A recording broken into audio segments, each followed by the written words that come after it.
ব্যক্তি যদি ওই স্থানও ত্যাগ করে, মনে হয় কি জানেন, ওই স্থানের যত, ওই ঘরের যত দরজা জানলা কপাট আছে সবগুলো থেকে হরিনাম বের হয়। এটা হচ্ছে হরিনামের সিদ্ধির একটা লক্ষণ। ঠিক তদ্রুপ ওই ডাকাতগণ দেখতে পাচ্ছেন বৃক্ষলতাদি গুল্ম হরিনাম করছে। কিরে, কি ব্যাপার? একটু আগায় গিয়ে দেখলেন, ও বাবা, একটু আগায় গিয়ে দেখলেন দূর হতে একটা ছোট্ট কুটিরের মধ্যে একটু প্রদীপের আলো দেখা যায়। দূর হতে প্রদীপের আলো দেখা যায়। এই গহীন অরণ্যে কে বাস করে? একটু কাছে গিয়ে দেখি তো।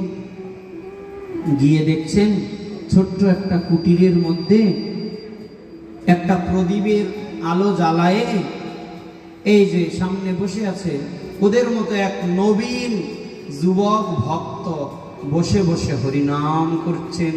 হরে কৃষ্ণ কৃষ্ণ কৃষ্ণ হরে হরে, হরে রাম রাম রাম হরে হরে। মহারাজ, ডাকাতগণ দেখতে পেলেন সাধু যুবক, সঙ্গে সঙ্গে বললেন সর্দারকে, সর্দার, জঙ্গলের ওপারেই তো রাজার রাজ্য, জমিদারের গ্রাম, আর এই জঙ্গলের মধ্যে তো আমরা অন্য কোনো মানুষকে পাবো না, একে যখন পেরেছো একে গিয়ে ধরো। বললেন এ তো সাধু, আমাদের কথা শুনবে।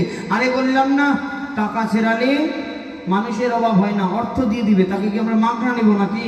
সাধু দেখে সাধু। আরে এখন সাধুরাও মানুষের মাথায় বাড়ি দেয়, জানে? জয় রাধে।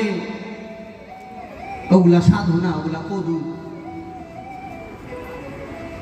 সঙ্গে সঙ্গে দরজা ভাঙলো। দরজা ভেঙে, সাধু তো হরিনাম করছেন, দরজা ভেঙে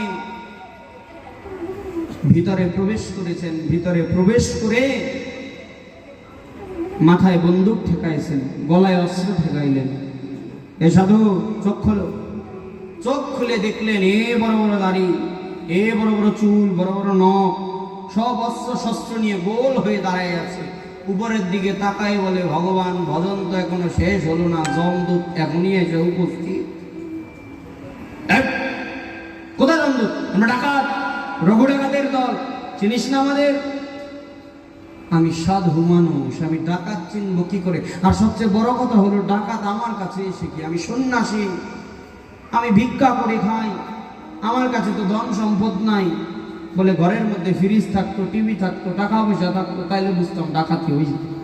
কারণ আমি সাধু, একটা নাড়ার বেড়া করে থাকি, একটা প্রদীপের